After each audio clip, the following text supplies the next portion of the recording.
વિદ્યાર્થી મિત્રો, આપણે જી મેઇન તારીખ 4 કેમેસ્ટ્રી સોલ્યુશન શિફ્ટ 2 ધ્યાન આપજો. શિફ્ટ 1 નું સોલ્યુશન ઓલરેડી આપણી ચેનલ ઉપર મુકાઈ ગયું છે, તમે ત્યાં જઈને ચેક કરી શકો. અત્યારે આપણી પાસે છે શિફ્ટ 2 નું સોલ્યુશન, બરોબર છે. There is first question is કે તમને એક ઓક્સિડેશન પ્રક્રિયા આપેલી છે, ધ્યાન આપજો. એક આ ન્યુમેરિકલ ટાઈપનો ક્વેશ્ચન છે કે તમને એક ઓક્સિડેશન પ્રક્રિયા આપેલી છે. શું છે કે ફર્સ્ટ છે 2Fe+2 પ્લસ H2O2. તો XA અને XB એટલે પહેલાં તો નિપજ કેટલી થાય, એટલે તમને અહીંયા પૂછ્યું છે XY, XDEX, YDEX અને ZX આ બધાનો ગુણાંક જે તમે લ્યો એ ગુણાંકનો સરવાળો કરો તો તમને આન્સર કેટલો મળશે, બરોબર છે. એ ઓપ્શન આપ્યો છે.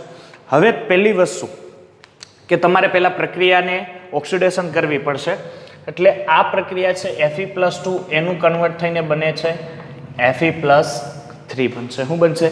Fe+3 પ્લસ H2O2 છે, ધ્યાન આપજો. આની ઓક્સિડેશન અવસ્થા -1 થશે. અહીંયા આવો તો H2O બને, એટલે આનું જો ઓક્સિડેશન થયું હોય તો આનું રિડક્શન થશે. રિડક્શન થશે એટલે આ -2 માં આવશે ઓક્સિડેશન અવસ્થા. કેટલી આવશે? -1 2 માં. આની ઓક્સિજનની -1 હોય કારણ કે પેરોક્સાઇડ, તો આની -2. ચાલો સમીકરણને સંતુલિત કરવા એક આયન અહીંયા ઘટે છે, તો અહીંયા આ +H+ કરું, આને 2 વડે ગુણું તો અહીંયા હાઇડ્રોજન ગુણાંક સંતુલિત કરવા આને 2 વડે તો આ પણ 2, એટલે કુલ 4 થઈ ગયા હાઇડ્રોજન બંને બાજુ અને 2 ઓક્સિજન, એટલે આપણે આ બાજુ 2H+ ઉમેર્યા. ચાલો તો અહીંયા X આવ્યો 2 અને Y પણ કેટલા આવ્યા? 2 આવ્યા. ચાલો આપણને મળી ગયું. સેકન્ડ શું છે? પ્રક્રિયા છે કે તમે 2MnO4 માઇનસ 6H+, એટલે પહેલેથી જ આપણને અહીંયા H+ આપી દીધું છે, અને 5 ટાઈમ H2O2. તો સંતુલિત કેમ કરશો? ચાલો સિમ્પલ વસ્તુ છે. અહીંયા કેટલો હશે? +7 મેંગેનીઝનો. ક્લિયર? મેંગેનીઝનું રિડક્શન થાય એટલે Mn+2 O2 પ્લસ, સોરી અહીંયા લખી નાખું, પ્લસ H2O. રેડી? સંતુલિત કરીએ. અહીંયા આપણે આને 2 વડે ગુણશું. હાઇડ્રોજન કેટલા છે તમે જોઈ શકો છો, 5 10 10 ને 16. તો હું અહીંયા 8 વડે ગુણી દઉં તો 8 દુ 16. ક્લિયર? અહીંથી તમને ખબર પડી જાય 6 6 ને 5 ને 10 16. તો મારે ઓક્સિજનને કેટલા વડે ગુણવું? ઓક્સિજન છે 10 છે, અહીંયા 5 વડે ગુણી દઉં એટલે 10. ક્લિયર છે? સમીકરણ એકદમ ઇઝી. તો તમારી પાસે SDEX, YDEX અને ZX તમને મળી ગયો. બધાનો સરવાળો કરો એટલે 2, આ 2 ના 2 2 પ્લસ અહીંયાથી 2 એટલે કેટલા થયા? 6 અને 5 અને 8 કેટલા થશે? 13. તો આનો આન્સર તમને જવાબ 19. જો તમે 19 આન્સર લખેલો છો તો તમે એકદમ સાચા છો. ચાલો હવે આપણી પાસે સેકન્ડ ક્વેશ્ચન છે. શું છે સેકન્ડ ક્વેશ્ચન? કે તમને 100 ml 0.1 નોર્મલ N2CO3. ઓકે, આ ફર્સ્ટ ક્વેશ્ચન છે. સેકન્ડ ક્વેશ્ચન કંઈક આ રીતનો છે કે 100 ml તમને શું આપેલું છે? 0.1 નોર્મલ N2CO3 છે ઇન્ટુ X ટાઈમ H2O. આ દ્રાવણમાં 1.43 ગ્રામ દ્રાવ્ય હોય, એટલે આ સંયોજન કેટલું દ્રાવ્ય હોય? આ દ્રાવણમાં 1.43 ગ્રામ જ દ્રાવ્ય છે, તો આ X કેટલો થશે? Find the X. તો તમારે જે દાખલો છે એમાં X કેટલો થશે એ આપણને મેળવવાનું કીધું છે. એટલે પહેલાં તો X મેળવવો હોય તો એના માટે પહેલાં તો આના મોલ, આ જે ml છે આવી રીતના મોલમાં મેળવો, એટલે એને પહેલાં તો લીટરમાં ફેરવી નાખો. એટલે અહીંયા મોલ મેળવવા છે તમારે, ધ્યાન આપજો. શું મેળવવું છે? મોલ મેળવવા છે. એટલે તમે શું કરશો કે સર પહેલાં તો આનો ફેક્ટર કયો હશે? 2 હશે. વેક્ટેશન જે ફેક્ટર છે ઇઝ 2, બરોબર છે. એટલે 2.1 ગુણ્યા 0.1, કારણ કે લીટર અને એની નોર્માલિટી. તો તમને અહીંયા n જે મળે છે એ n મળશે 1/200. જે તમને મોલ મળવો જોઈએ, મોલ કેટલો મળશે 1/200, કારણ કે અહીંયા થશે ગુણાકારમાં તમે લઈ જાઓ n કરતા બદલે 2 આની અરે ગુણાકારમાં છે, પેલી બાજુ જાય તો ભાગાકારમાં થશે. ચાલો આનું N2CA3 નું દળ, એટલે અહીંયા હું ખાલી એમ લખી નાખું દ્રાવ્યનું દળ. શું લખ્યું છે? દ્રાવ્યનું દળ is equal to N2CO3 into x time H2O. શું છે? Into x time H2O. હવે જુઓ તો તમને આમાં દ્રાવ્યનું દળ આપેલું છે. સર દ્રાવ્યનું દળ આપણને આપ્યું નથી, પણ આપણે અહીંયા મેળવવું પડશે. સોરી, દ્રાવ્યનું દળ આપેલું છે. કેટલું છે? 1.43 ગ્રામ છે. કેટલું છે? 1.43 ગ્રામ આપણને શું આપ્યું છે? દ્રાવ્યનું દળ. પછી અહીંયા ગુણ્યા આપણે મોલ પણ લખશું 1/200. N2CO3 નું થશે 160 પ્લસ આનું 18x ગુણ્યા 200. ચાલો શું કરશો હવે? આ 200 દેખાય છે, આ 200 ને અહીંયા લઈ આવો, એટલે 200 ગુણ્યા 200 ગુણ્યા 1.43 એટલે 286 આવશે અહીંયા. એટલે 160 પ્લસ 18x, x ને કરતા બનાવો, ધેર ઇઝ યોર આન્સર. અને હું તમને ડાયરેક્ટ આન્સર આપી દઉં કે એનો આન્સર આવશે 10. કેટલો આવશે? 10 છે એ તમારો એનો આન્સર આવશે. ચાલો હવે આપણે આગળ વધીએ. સોરી, અહીંયા 106 આવશે, બરાબર? આણવીય દળ 106 આવશે. ચાલો નેક્સ્ટ ક્વેશ્ચન. NaCl અને સોરી, જો ત્રીજો ક્વેશ્ચન છે, જો 27 ડિગ્રી સેલ્સિયસ તાપમાનથી 42 ડિગ્રી સેલ્સિયસ તાપમાન થાય, એટલે T1 આપ્યું છે 27, એને કેલ્વિનમાં ફેરવી શકો છો તમે, એટલે 300 કેલ્વિન થશે. અને T2 આપ્યું છે આપણને 42 કેલ્વિનમાં, સોરી 273, એટલે આઈ થિંક 315 કેલ્વિન જેવું થાય, આટલું તાપમાન થાય.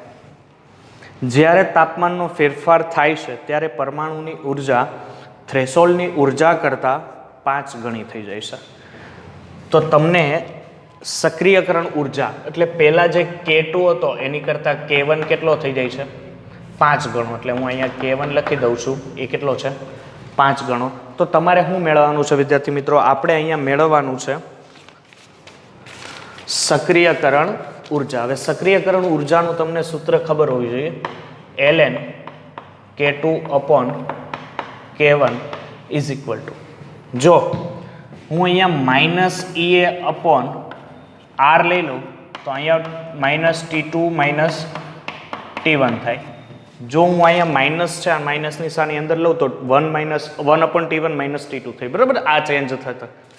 ચાલો K2 છે તમારી પાસે, K2 કેટલો છે સર? છે K2 5 × K1, એટલે અહીં મને 5 મળે, કારણ કે K1 કેન્સલ થાય, K2 ની વેલ્યુ મૂકો એટલે -EA/R. ચાલો એ R ની વેલ્યુ તમને આપી છે, હા સર રકમમાં અમને આપી છે, કેટલી છે? 8.314. ચાલો T2 મૂકો, T2 કેટલું છે સર? 1/315 -1/300. સાદું રૂપ આપો. ln 5 નો લોગ સોરી આપ્યો છે નેચરલ લોગ, હા સર 1.6094. ln 5 તમને રકમમાં આપેલું છે. જો ન આપેલું હોય તો કદાચ રકમમાં હું લખતા ભૂલી ગયો છે, પણ અહીંયા ln 5 આપેલું છે. -EA/8.314. આનું સાદું રૂપ આપતા 15/300. એટલે EA જે આવે છે, અહીંથી ફાઇન્ડ આઉટ તમે EA ગધા મજૂરી કરવાની છે, બરોબર છે? મજૂરી કરી લ્યો એટલે તમને EA ફાઇન્ડ આઉટ થશે. અને EA જે આવે છે એ આવે છે 84.29.15 જૂલ. તમે એને કિલોમાં ફેરવો એટલે 84.30, કારણ કે 9 ને 2 કરે કિલો જૂલ. EA તમને પ્રાપ્ત થઈ ગયો. ક્લિયર? પછીનો ક્વેશ્ચન શું છે કે NaCl અને ગ્લુકોઝનું અભિસરણ દબાણ આપેલું છે અનુક્રમે, એટલે π1 અને π2 આપ્યા છે. કેટલા છે? π1 છે એ 0.1 છે અને π2 છે એ 0.2 છે. જો કદ એટલે V1 આપ્યા છે, V1 is equal to 1 litre and V2 એટલે ગ્લુકોઝનું છે એ 2 લીટર છે. જો મિશ્ર કરવામાં આવે, શું કરવામાં આવે છે એને? જો મિશ્ર કરવામાં આવે તો એનાથી મળતી જે વેલ્યુ છે, જે અભિસરણ દબાણ છે, એનું એક તમને મૂલ્ય આપ્યું છે x × 10⁻³ તો તમારા માટે તમને આ જે મૂલ્ય આપ્યું છે એ મૂલ્ય માટે તમારે અભિસરણ દબાણ જે મળે છે x તમને કેટલો મળે છે એ x એટલે પાઈ તમારે ગોતવાનો છે. તો ચાલો આપણે મુખ્ય સૂત્ર, એક સૂત્ર છે આપણી પાસે, π1 × v1 + π2 × v2 upon v1 + v2. ચાલો π1 કેટલું છે 0.1 ગુણ્યા v1 કેટલું થશે 1 પ્લસ π2 કેટલું છે 0.2 ગુણ્યા v2 કેટલું થશે 2/3. બરોબર છે. ન્યુમેરિકલ પ્રશ્ન છે, સોરી ન્યુમેરિકલ પ્રશ્ન, હા ન્યુમેરિકલ પ્રશ્ન જ છે. તો અહીંથી તમે આન્સર મેળવી શકો છો. બરોબર છે. બાકી બધી મજૂરી તમારા ઉપર, ગુણ્યા 10⁻³ મૂકી દેવાની અને જે એસ મળે, બરોબર છે, જે પાઈ મળે તમારો આન્સર રહેશે.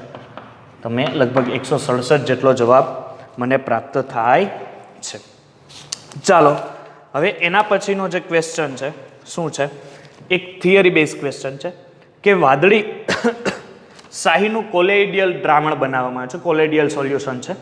એ સોલ્યુશનમાં H2O, એગની જે જરદી આવે છે એ, એસિટિક એસિડ અને HCl ઉમેરવામાં આવે છે.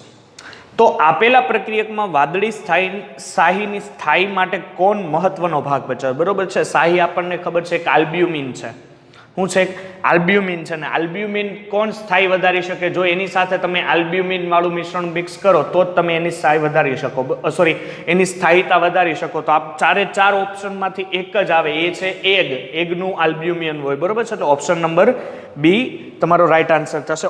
પછી ક્વેશ્ચન નંબર 6 છે.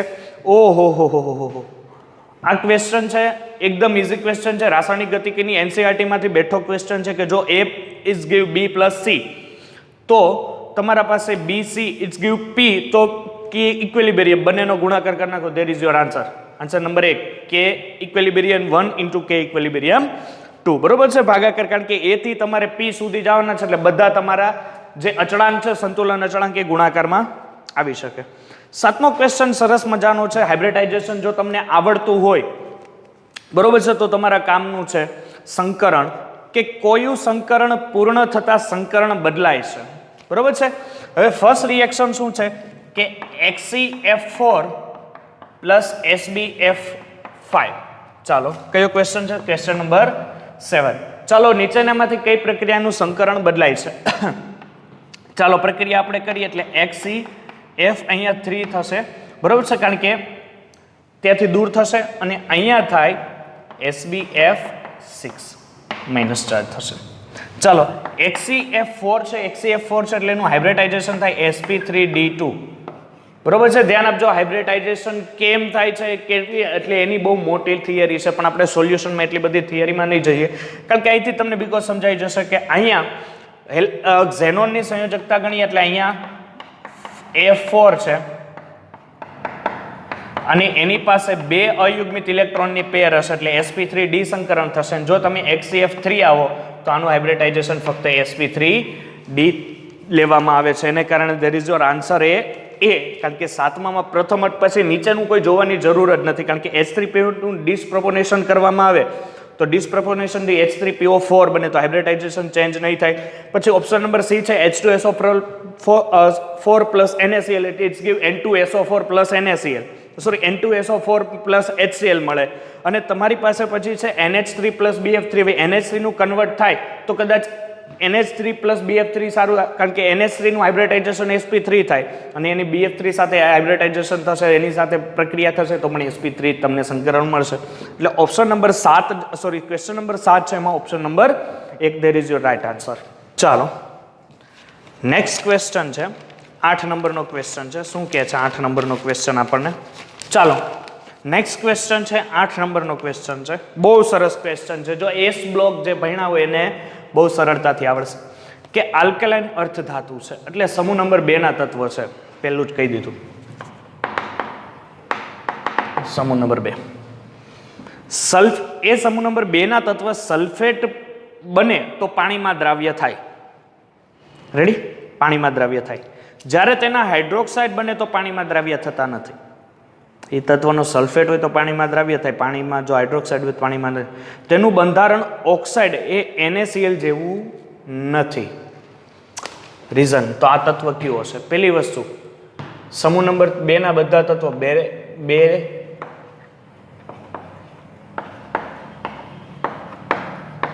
રેડી. તો કોના સલ્ફેટ પાણીમાં દ્રાવ્ય થાય તો ઉપરથી નીચે તરફ જતા સલ્ફેટની દ્રાવ્યતા ઘટે. જો તમે આ S બ્લોકમાં ભણ્યા એટલે એનો મિનિંગ કે બેરિયમ છે, બેરિયમ સલ્ફેટ એ પાણીમાં સૌથી વધારે દ્રાવ્ય હશે. બરોબર છે. ઉપરથી નીચે તરફ જાઓ એટલે હાઇડ્રોક્સાઇડની દ્રાવ્યતા વધે, એટલે બેરિયમ હાઇડ્રોક્સાઇડ પાણીમાં દ્રાવ્ય હશે નહીં, આ પાણીમાં દ્રાવ્ય હશે. બરોબર છે.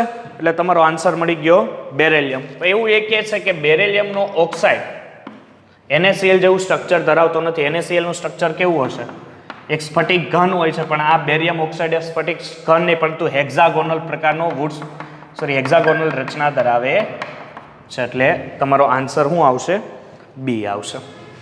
ચાલો, સિમ્પલ S બ્લોકનો ક્વેશ્ચન હતો. એને મોડરેટ ટુ આપણે ઇઝી ટુ મોડરેટ ક્વેશ્ચન આપણે કહી શકીએ, કારણ કે સહેલાથી થોડોક મીડિયમ પ્રકારનો ક્વેશ્ચન.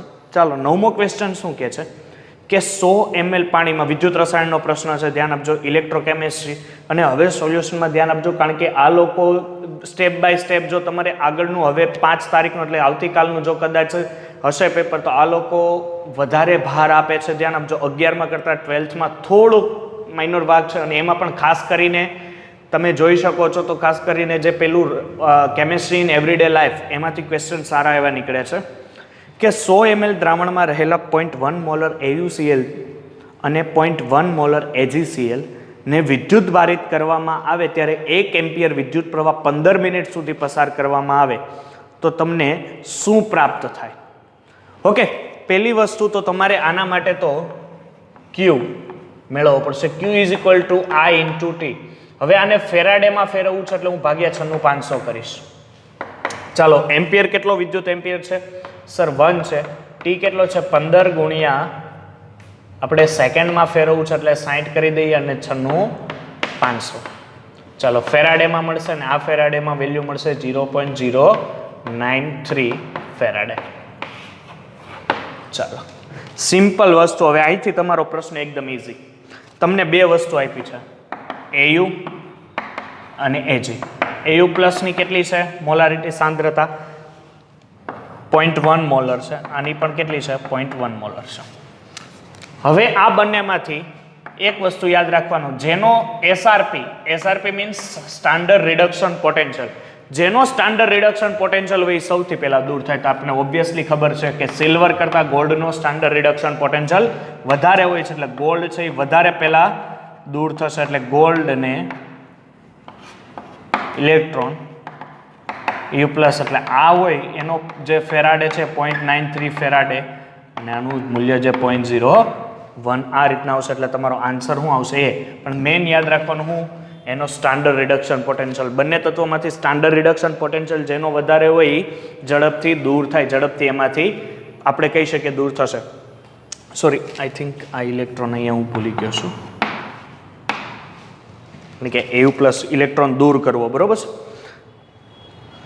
હવે જો ધ્યાન આપજો, ધ નેક્સ્ટ ક્વેશ્ચન કે તમારી પાસે 5 મોલ આદર્શ વાયુ, નેક્સ્ટ ક્વેશ્ચન શું છે કે તમારી પાસે 5 મોલ આદર્શ વાયુનું કદ V છે. જો તે પોતાનું કદ બમણું કરે તો કાર્ય કેટલું થાય? પોતાનું કદ કેવું કરે? બમણું. હવે અહીંયા શબ્દ આવશે કે તો કાર્ય શું થશે? કાર્ય માટે એક પ્રશ્ન છે, એક આપણી પાસે છે કે W is equal to P external into V2 minus V1 એટલે ડેલ્ટા V આપણે લઈ શકીએ. હવે પોતાનું જ કદ બમણું કરે છે એટલે બહારથી કોઈ પ્રકારનું આપણે એને તાપમાન આપ્યું નથી, એટલે કોઈ તાપમાન નથી આપ્યું એટલે કાર્ય 0 થઈ જાય, કારણ કે P external is equal to 0. કારણ કે તમે બહારથી કોઈ દબાણ જ નથી આપ્યું તો V2 માઇનસ V1 ભલે ને એ લોકો એવું કહે છે કે 5 મોલ આદર્શ વાયુ હતું, પહેલા સર્વરમાં 5 પછી 10 થયું તો 5 થયું, પણ કાર્ય P એક્સટર્નલ તમે બહારથી કોઈ દબાણ આપ્યું નથી એટલે 5 ગુણ્યા 0 એટલે 5 થઈ જાય. સોરી, 5 ગુણ્યા 0 એટલે 0 એટલે તમારું કાર્ય 0. એટલે તમારો આન્સર આવશે 3. ચાલો અગેન આ ક્વેશ્ચન સંકીર્ણ સંયોજન પણ વાંચીને જજો, ભૂલતા નહીં, કારણ કે એમાંથી 2 થી 3 ક્વેશ્ચન જીમાં આવે જ છે. એક કન્ફર્મ ન્યૂઝ છે, કારણ કે હવે આપણે તમને એક આપી દીધું છે સ્ટ્રક્ચર. શું આપી દીધું છે કે સર અમને આપી દીધું છે કોબાલ્ટ H2O 3 ટાઈમ F3. ચાલો હવે આના આપણે ઓપ્શન જોઈએ, અથવા તમને મેળવવાનું શું કીધું છે કે સર અમને અહીંયા મેળવવાનું કીધું છે CFC. હું મેં કીધું CFSE એટલે ક્રિસ્ટલ ફિલ્ડ સ્ટેબિલાઇઝેશન એનર્જી તમને મેળવવાનું કીધું છે. શું કીધું છે? Crystal field stabilisation energy. હવે ક્રિસ્ટલ ફિલ્ડ સ્ટેબિલાઇઝેશન એનર્જી માટેનું સૂત્ર છે, સોરી પહેલા આપણે આના કોબાલ્ટ છે, કોબાલ્ટ ઉપર આપણે +3 ચાર્જ લખી દઈએ ઇલેક્ટ્રોન, કારણ કે આના ઉપર +3 કેમ થશે? કારણ કે H2O નો 0, F નો -1, એવા કેટલા 3 પેલી બાજુ જાય તો +3 એટલે 3d6 4s0. ચાલો ક્ષેત્ર વિભાજન કરો એટલે T2G કક્ષક અને EG કક્ષક. T2G એટલે પહેલા બધા સિંગલ ગોઠવાઈ જશે, પછી 1 ગોઠવાશે, બરોબર છે? સિંગલ 1 ગોઠવાઈ જાય એટલે આની પાસે હવે 1 ઇલેક્ટ્રોન આપણે આને 2 આપી દઈએ, ખબર પડશે. ચાલો હવે ક્રિસ્ટલ ફિલ્ડ સ્ટેબિલાઇઝેશન એનર્જી માટે લઈએ તો એના માટેનું સૂત્ર છે CFSE is equal to -0.4 delta T2G plus 0.6 delta EG is equal to delta 0. આ શું છે? ઓક્ટોહાઇડ્રોલ ક્ષેત્ર વિભાજન P ઇન્ટુ N, પણ P ઇન્ટુ N જો 0 થશે. ચાલો -0.4 ઇન્ટુ ડેલ્ટા T2G માં કેટલા ઇલેક્ટ્રોન છે? સર 4 છે, એટલે અહીંયા 4 વડે ગુણી દો. ક્ષેત્ર વિભાજન EG માં સર 2 છે, એટલે 0.6 ઇન્ટુ 2, અને ક્ષેત્ર વિભાજન આપણે સોરી આમ લખી નાખીએ. આ ગણતરી કરો. CFSE there is your answer. બરોબર છે? તો તમારો આન્સર આવશે -0.4. એ તમે લખી શકો છો. ચાલો નેક્સ્ટ ક્વેશ્ચન તરફ આપણે આગળ વધીએ. શું કે છે આપણને નવો પ્રશ્ન જોઈએ.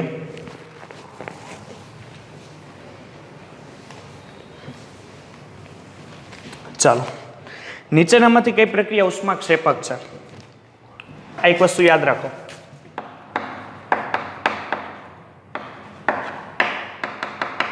ક્ષેરુની શોધ. ક્ષે એટલે ક્ષેપક. હું ક્ષેપક. ત્યાં ઋ હોય એટલે ઋણ મૂલ્ય. કેવું? ઋણ. ટ્રીક છે. શો એટલે શોષક અને એનું મૂલ્ય ધન. જો ઉષ્મા ક્ષેપક હોય તો મૂલ્ય ઓલવેઝ કેવું આવે? ઋણ આવે. અને જો ઉષ્મા શોષક હોય, જો ઉષ્મા મેળવે તો ઓલવેઝ એનું મૂલ્ય તમારે એને ઉર્જા આપવી પડે, એટલે એનું મૂલ્ય ધન આવે. એટલે શેરુની શોધ. બરોબર છે? તો 4 ઓપ્શનમાં જોવો. અહીંથી જો તમે જીમાં પરફેક્ટ તૈયારી કરી છે, ધેર ઇઝ ઇઝીમાં ઇઝી ક્વેશ્ચન છે. શું છે કે હાઇડ્રોજન ઇલેક્ટ્રોન મેળવે છે, પણ પહેલી જ વસ્તુ તમને there is answer number A. Because કારણ કે હાઇડ્રોજન કોઈ દિવસ ઇલેક્ટ્રોન મેળવવાની ક્ષમતાની સાપેક્ષમાં ઇલેક્ટ્રોન ગુમાવવાની ક્ષમતા વધારે હોય. એટલે તમારે જો હાઇડ્રોજનને ઇલેક્ટ્રોન તમે હાઇડ્રોજન એને આપો તો હાઇડ્રોજન પોતાનામાંથી ઉર્જા દૂર કરે. જો 4 રિએક્શન છે એમાંથી ફક્ત હાઇડ્રોજન એવો થશે કે તમારે એને જ્યારે ઇલેક્ટ્રોન દાખલ કરો ને ત્યારે એમાંથી ક્ષેપક એટલે ઉર્જા દૂર થાય. જો તમારે આર્ગોનને ઉર્જા આપવી હોય, ઇલેક્ટ્રોન દર આપવો હોય તો એમાં તમારે ઉર્જા આપવી પડે. પછી ઓક્સિજનને આપવો હોય તો એને શોષક એટલે આપવી પડે. પછી સોડિયમ છે, સોડિયમમાં તો ઓબ્વિયસલી ઓપ્શન નંબર 4 કે તમે એમાંથી ઇલેક્ટ્રોન દૂર કરો તો એને ઉર્જા આપવી પડે, કારણ કે બાહ્યતમ કક્ષામાં રહેલા ઇલેક્ટ્રોનને દૂર કરવા માટે આપવી પડતી ઉર્જા. અને જો એને ઉર્જા આપો તો ઓબ્વિયસલી શોષક તરીકે વર્તે, કારણ કે ઉર્જા મેળવે. પરંતુ હાઇડ્રોજન એક એવો છે કે પોતે જો એને તમારે ઇલેક્ટ્રોન આપવો હોય તો તમારે એમાંથી જેવો તમે ઇલેક્ટ્રોન એમાં દાખલ કરો એટલે એમાંથી ઉર્જા ઉત્પન્ન થાય. એટલે હાઇડ્રોજન છે એની ઉપર કયો ચાર્જ, અને મારી પાસે એના મૂલ્ય પણ છે 4 કે હાઇડ્રોજન જ્યારે ઇલેક્ટ્રોન મેળવે ત્યારે -72 કિલો જૂલ પર મોલ જેટલી, જ્યારે આર્ગોન મેળવે ત્યારે 792 સમથિંગ છે, પછી ઓક્સિજન છે ત્યારે -96 છે, અને સોડિયમ માટે +495 કિલો જૂલ પર મોલ જેટલી ઉર્જા આપેલી છે. ચાલો ધ નેક્સ્ટ ક્વેશ્ચન ઇઝ કે હાઇડ્રોજન વર્ણપટમાં સૌથી નાની તરંગ લંબાઈ લાયમન શ્રેણીની લેમ્બડા છે, તો હિલિયમ પ્લસના વર્ણપટમાં બામર શ્રેણીમાં સૌથી લાંબી બંધ લંબાઈ કેટલી હશે? તમને આવો પ્રશ્ન પૂછ્યો છે કે જે હાઇડ્રોજન વર્ણપટ છે, આ હાઇડ્રોજન વર્ણપટ માટે તમને શું આપેલું છે કે સૌથી નાની જે તરંગ લંબાઈ છે એ લેમ્બડા છે. જોઈએ આપણે સૌથી નાની તરંગ લંબાઈ છે એ લેમ્બડા છે તો He પ્લસ એટલે બામર શ્રેણી માટે કેટલી થશે તો હું અહીંયા હાઇડ્રોજન વર્ણપટ માટે લઈ લઉં સોરી H પ્લસ નહીં આવે હાઇડ્રોજન વર્ણપટ માટે કઈ રીતે લેમ્બડા થશે 1 લેમ્બડા આપણી પાસે સૂત્ર છે RH ઇન્ટુ કારણ કે હાઇડ્રોજન માટે 1 2 N2 is equal to infinitive થશે એટલે 1 માઇનસ ઇન્ફિનિટિવ એટલે અહીંયા થશે RH અહીંયા લેમ્બડા RH ચલો હાઇડ્રોજન વર્ણપટ માટે સાબિત થઈ ગયું હવે હિલિયમ પ્લસ એટલે He પ્લસ છે એના માટે આપણે જોવાનું છે કે લેમ્બડાનું મૂલ્ય કેટલું થશે તો હિલિયમ એટલે પરમાણુ ક્રમાંક 2 એટલે N1 ઇઝ ઇક્વલ ટુ 2 અને N2 ઇઝ ઇક્વલ ટુ 3 કારણ કે હિલિયમ બીજા કક્ષામાંથી ત્રીજી કક્ષામાં ઠેકડો મારે સૂત્ર થશે 1 lambda He plus is equal to RH into Z square upon N1 minus N2 square ચાલો RH છે Z કેટલો થશે હિલિયમનો પરમાણુ ક્રમાંક થાય 2 ગુણ્યા 2 નો વર્ગ 1/2 square minus 1/3 square RH is equal to 4 ધ્યાન આપજો RH is equal to 4 1/4 minus 1/9 RH મેળવી શકો છો RH તમારો કેટલો આવશે અહીંયા RH તમે મેળવશો એટલે આ ગણતરી આખી જો મજૂરી કરો તમે ભાઈ 5/9 તમને આન્સર આવશે 5/9 એટલે RH એટલે શું થાય 1 લેમ્બડા એટલે 5/9 1 He પ્લસ કારણ કે RH 1 લેમ્બડા જો 1 લેમ્બડા He પ્લસ ની માટે મેળવો તો લેમ્બડાને જો આમ કરું તો હું 9/5 લેમ્બડા કહી શકું બરોબર છે કારણ કે લેમ્બડા જો લો તો આ ભાગ એટલે 9/5 ધેર ઇઝ યોર આન્સર તમારો 9/5 લેમ્બડા છે એ તમારો શું થશે આન્સર થશે ચાલો 14મો ક્વેશ્ચન છે સરસ ક્વેશ્ચન છે શું છે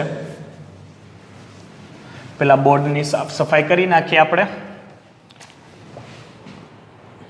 ત્યારબાદ જોઈએ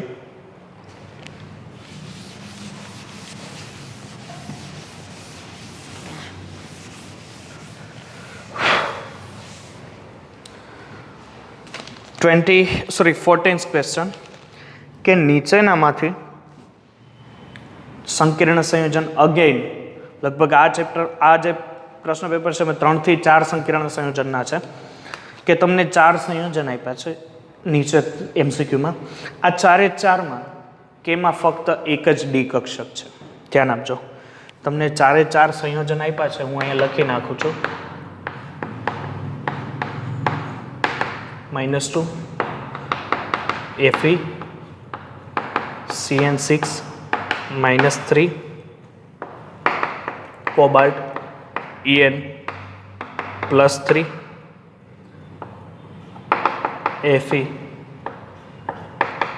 F6 -3 ચાલો રેડી અહીંયા En છે પરમાણુ ક્રમાંક લખીએ એટલે આનો થશે 28 કેટલો થશે 28 Fe નો 27 કોબાલ્ટનો 26 ને આનો પણ 27 હાઇબ્રિડાઇઝેશન મેળવીએ એટલે ઇલેક્ટ્રોન રચના છે આર્ગોન લઈએ આના ઉપર કેટલો ચાર્જ આવશે નિકલ ઉપર +2 ચાર્જ આવે એટલે નિકલ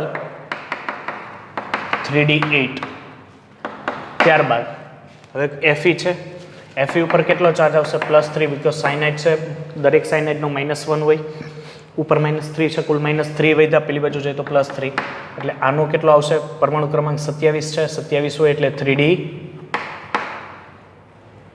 આપણે અહીંયા 7 લઈએ અને અહીંયા 4s2 એટલે 3d6 વધશે બરોબર છે 4s0 3d6 એ જ પ્રમાણે કોબાલ્ટનો લઈએ કોબાલ્ટનો પણ કેટલો આવશે +3 ચાર્જ એ જ પ્રમાણે તમે કોનો લઈ શકો એટલે અહીંયા 3d5 કોબાલ્ટનો ઉપર +3 ચાર્જ એ જ પ્રમાણે Fe છે ઉપર +3 ચાર્જ 3d6 4s0 બરોબર છે અને અહીંયા પણ સોરી અહીંયા 3d5 જ અને અહીંયા 3d6 4s0 બરોબર છે હવે જોઈએ કે આ જે 4 આપેલા છે એમાંથી કેમાં ફક્ત એક જ ડી કક્ષક હશે તો ઓબ્વિયસલી તમારે આખી મેથડ જે છે એ તમારે સંકીર્ણ સંયોજન જે ચેપ્ટર છે એમાં આખું પહેલાં તો આનું સંકરણ મેળવવાની ટ્રીક આવે છે કે આમાં ઇલેક્ટ્રોન ગોઠવાય એનો આધાર સર મેન કેના ઉપર રહે એમાં રહેલા લિગેન્ડ ઉપર લિગેન્ડ પ્રબળ લિગેન્ડ છે, નિર્બળ લિગેન્ડ છે, ધક્કો મારશે, સંકરણમાં શું જોવા મળશે એના ઉપર આધાર રહે. હું આના બધા સંકરણ લખું. આ DsP2, પછી આ D2sP3, આ પણ D2sP3 સંકરણ અને આ sp3d સંકરણ, sp3d2 સંકરણ. એટલે હાઇબ્રિડાઇઝેશન તમને આન્સર નંબર એ નિકલનું એમાં એક જ ડી કક્ષક છે. ધ્યાન આપજો, હું તમને આ રીતના મેથડ સિમ્પલ આપું કારણ કે આપણી પાસે એટલો સમય નથી કે આખો આ ક્વેશ્ચન દાખલો ગણી શકે. હવે તમને મેં ખાલી આટલી મેથડ આપી દીધી. તમે જે આપણી પાસે સંકીર્ણમાં થિયરી છે એ થિયરીમાં તમે આ વેલ્યુ મૂકી દો એટલે તમને પહેલાં ખબર છે કે 3 કોષ્ટકને ઇલેક્ટ્રોનને ગોઠાને ઇલેક્ટ્રોન ધક્કો મારે કે નહીં. બરોબર છે. ચાલો હવે તમને આપેલું છે કે નીચેના પ્રશ્ન છે એમાં કયું સંયોજન પ્રતિચુંબકીય છે. પ્રતિચુંબકીય માટે પહેલી વસ્તુ સર અયુગ્મિત ઇલેક્ટ્રોનની સંખ્યા. નીચેના સંયોજનમાં કેમાં અયુગ્મિત ઇલેક્ટ્રોનની સંખ્યા હશે? એમાંથી પહેલો જ ઓપ્શન છે આપણી પાસે કે ટિટેનિયમ H2O6 +3 ચાર્જ. બરોબર છે. હવે ટિટેનિયમ છે એટલે પરમાણુ ક્રમાંક કેટલો થશે? 22. એટલે આપણે ઇલેક્ટ્રોનના 3d2 4s2. હવે અહીંયા ટિટેનિયમ +2 +3 ઇલેક્ટ્રોન ગુમાવે છે એટલે અહીંયા બનશે 3d1 4s0. There is your answer. કારણ કે ડી કક્ષકમાં એક જ ઇલેક્ટ્રોન છે એટલે T2g અને EG કરીએ એટલે 1 0 0 અને 0 થશે. એટલે એક અયુગ્મિત ઇલેક્ટ્રોન હોવાથી આ પ્રતિચુંબકીય થાય. પ્રતિચુંબકીય થશે.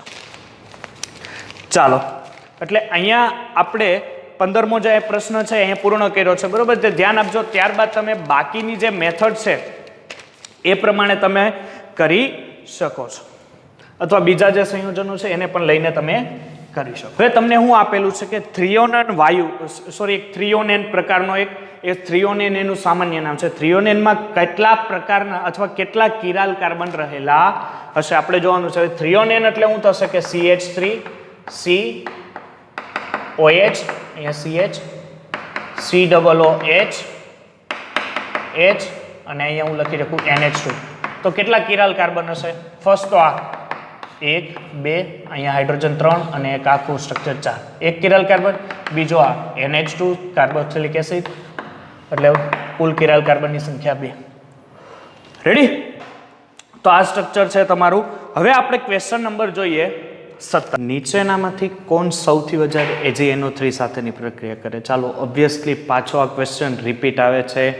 હેલોજનમાં હેલો આલ્કેન અને હેલો એરિનમાંથી AgNO3 સાથેની પ્રક્રિયા. મીનિંગ કે જેમ +M ઇફેક્ટ વધુ અને કાર્બનની સંખ્યા જેમ વધારે હશે, જેમ કાર્બોકેટાયન વધારે સ્થાયી, આ પ્રક્રિયા SN1 પ્રકારની છે. કાર્બોકેટાયન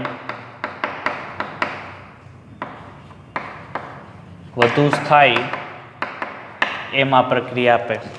ચાલો ઓપ્શન નંબર A જોઈએ. નાઇટ્રોજન. હવે અહીંથી બ્રોમિન દૂર થાય. બરોબર છે. ઓપ્શનમાં બ્રોમિન દૂર થાય એટલે આ નાઇટ્રોજન પર પ્લસ ચાર્જ.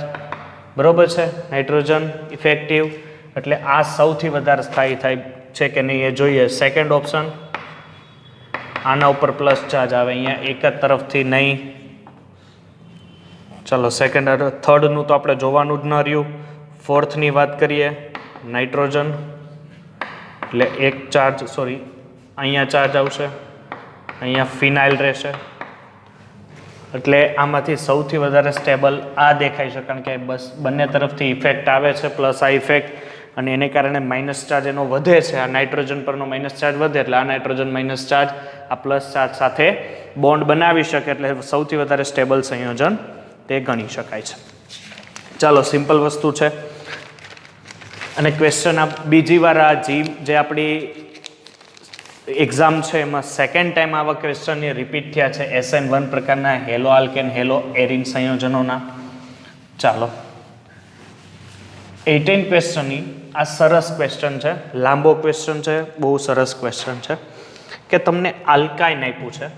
આલ્કાઇન એટલે CH triple bond CH. Okay, એકવાર તમને અહીંયા રકમ દેખાશે, રકમ ચેક કરી લેજો.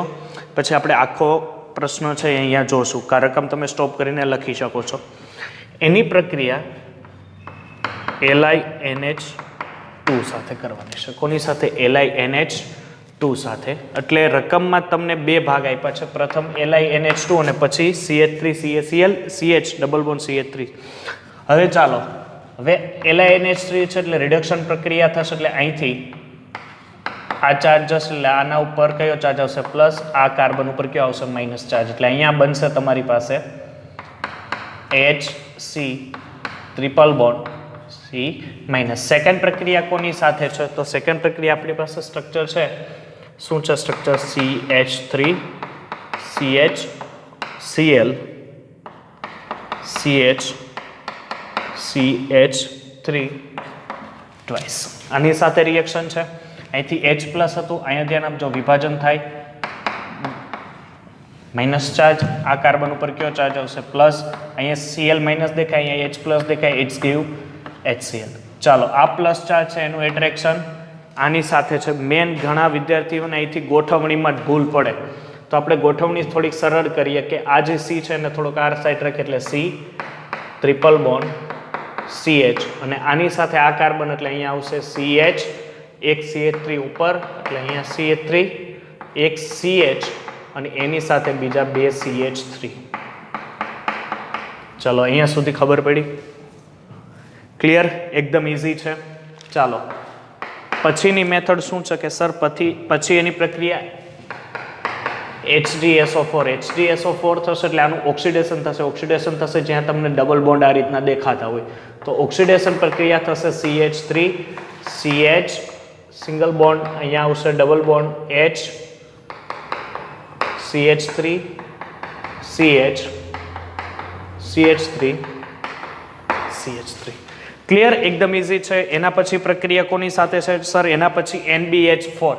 હવે NBH4 છે, NaBH4, NHBH4 એટલે રિડક્શન એટલે જ્યાં ડબલ બોન્ડ હોય ત્યાં ઉડાડી, જેને હાઇડ્રોજનની જરૂર હોય એને પકડાઈ દો, તો CH3 CH CH CH3, અહીંયા ઉપર આવી જશે ઓક્સિજન, કારણ કે આના ઉપર માઇનસ ચાર્જ જશે ત્રિબંધ, અને અહીંયા આવી જશે CH CH3. પછી પ્રક્રિયા છે એની કોન્સન્ટ્રેટેડ H2SO4 સાથે. કોની સાથે? Concentrate H2SO. અને કોન્સન્ટ્રેટ H2SO4 છે એટલે અહીંથી OH માઇનસ છૂટો પડે. શું પડશે? OH માઇનસ છૂટો પડે. OH માઇનસ છૂટો પડે એટલે CH3 CH. ઇઝી ક્વેશ્ચન છે, બહુ કંઈ હાર્ડ નથી. ખાસ તમારે જોવાનું છે તમે પ્રક્રિયાઓ કઈ કરો છો.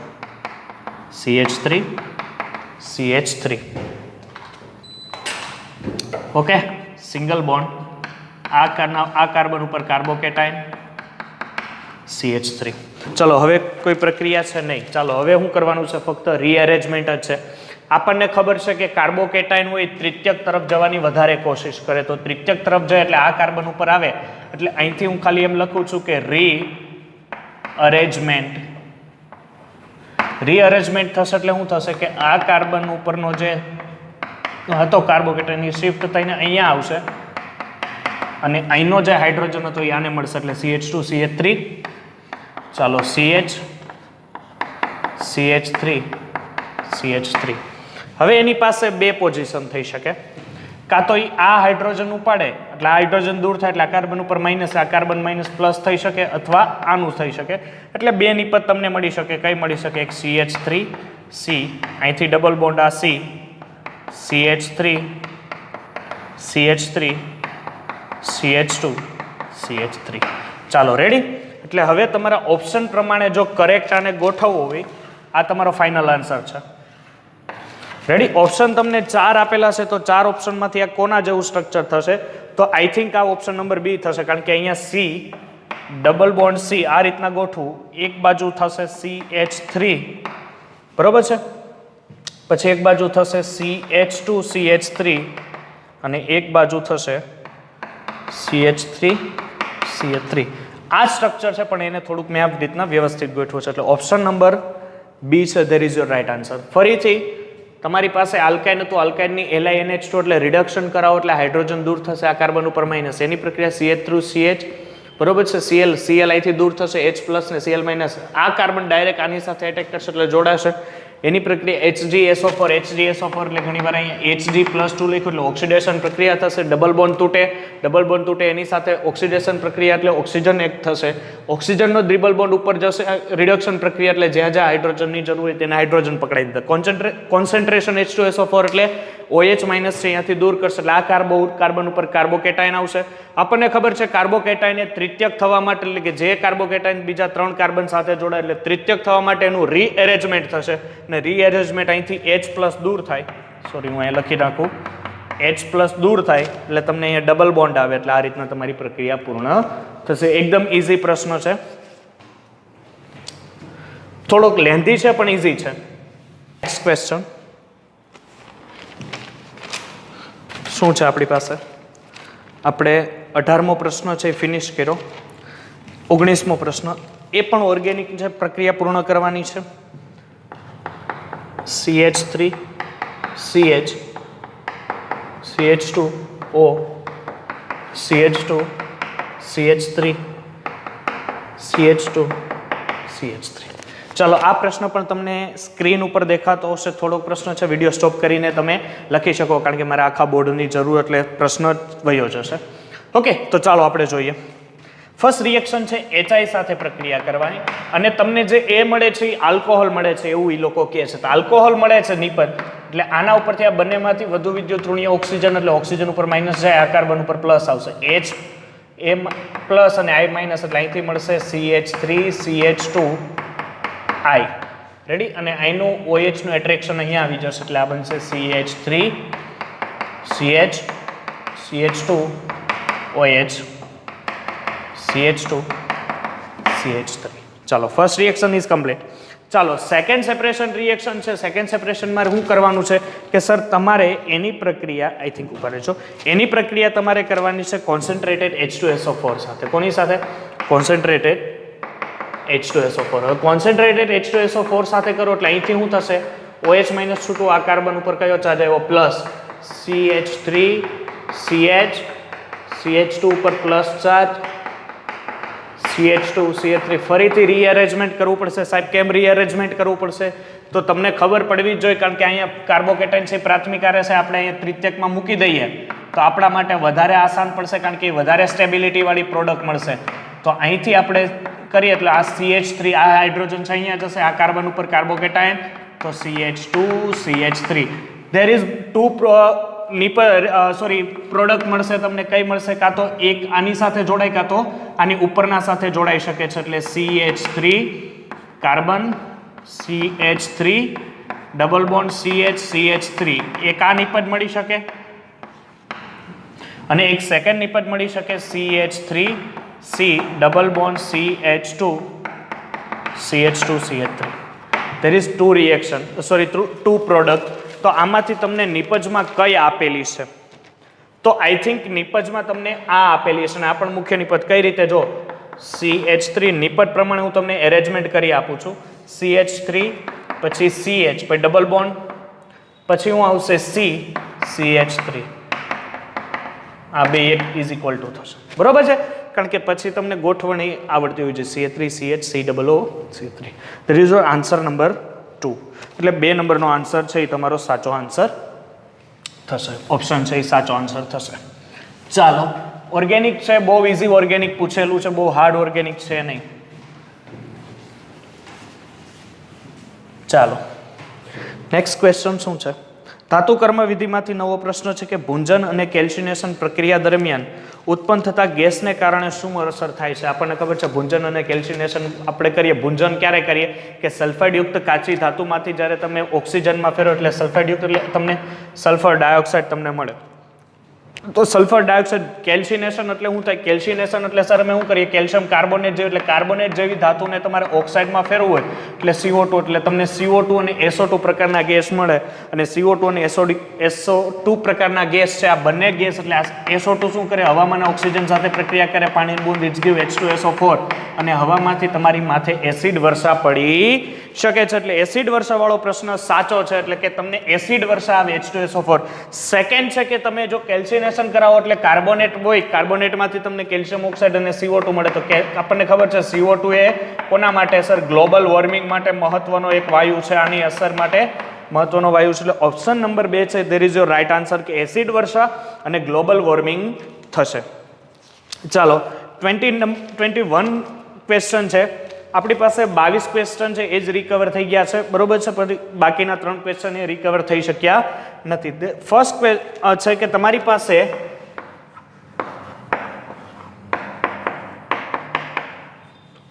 5-મિથાઇલ એનિલિન છે, એની પ્રક્રિયા NaNO2 અને Cu2Cl2, એટલે પહેલા NaNO2 સાથે પ્રક્રિયા કરવાની, પછી Cl2 સાથે પ્રક્રિયા કરવાની.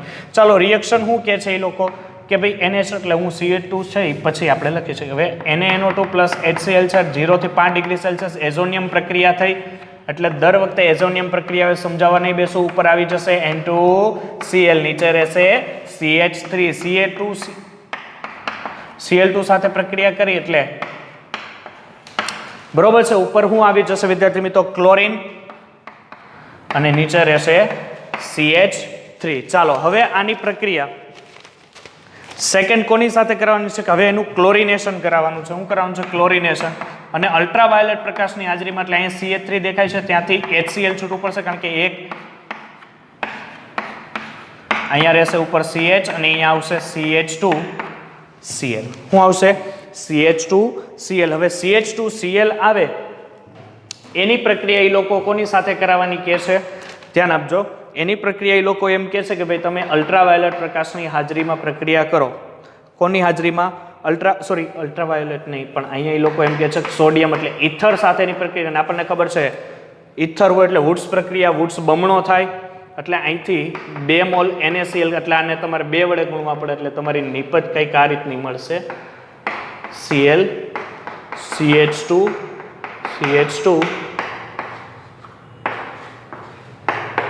બરોબર છે. વુડ્સ પ્રક્રિયા તમને ખબર પડશે, કારણ કે તમારાને 2 વડે ગુણવા પડે. અહીંથી 2 Cl જાય એટલે અહીંયા NaCl, એટલે સોડિયમને પણ 2 વડે ગુણવા પડે. There is your right answer. તમે ક્વેશ્ચનમાં જોઈ શકો છો કયો છે, બરોબર છે. તો એકદમ સિમ્પલ છે. ત્યારબાદ લાસ્ટ કેમેસ્ટ્રી ઇન એવરીડે લાઈફમાંથી ક્વેશ્ચન નીકળીને આવેલો છે. કયો ક્વેશ્ચન છે? તે સિન્થેટિક દવા જે છે, બરોબર છે, મેં દવ લખ્યું છે. સિન્થેટિક દવા સેલ્ડેન અથવા ટેરફિનાડિન છે, આને જો હિસ્ટામાઇન સાથે પ્રક્રિયા કરવાથી શું થાય? એક થિયરિકલ પ્રશ્ન છે, હું તમને ડાયરેક્ટ આન્સર આપું છું. ઓપ્શન નંબર બી, કે દવા એ રિસેપ્ટર સાઇટ સાથે જોડાઈને કુદરતી કાર્ય, એટલે જે આપણા શરીરમાં જે નેચરલ ફંક્શન થાય છે એને શું કરે છે? એ અટકાવે છે. બાકીની હિસ્ટામાઇનની ઉત્તેજના પણ નથી વધારતો, કે હિસ્ટામાઇનની પ્રતિક્રિયાત્મકતા પણ વધારતો નથી. જો મેમરી બેઝ ક્વેશ્ચન છે, એટલે વિદ્યાર્થી અમને જણાવે કે સર આ પ્રકારનો ક્વેશ્ચન છે, એટલે મને ફક્ત 22મા નંબરના ક્વેશ્ચન મને ફક્ત 3 આન્સર મળે, 3 MCQ મળેલા છે, એમાંથી એક આન્સર આપણા માટે સાચો છે, એટલે આપણે ચોથા MCQ ની કોઈ જરૂરિયાત નથી. તો આ હતું પેપર સોલ્યુશન શિફ્ટ નંબર 2 તારીખ નંબર 4. આપણે ફરીથી મળીએ નવા સોલ્યુશન માટે 5 તારીખના શિફ્ટ નંબર 1 ના સોલ્યુશન સાથે. ત્યાં સુધી જય હિન્દ, જય ભારત, અને ચેનલને શેર કરો અને સબસ્ક્રાઇબ કરો. Thank you.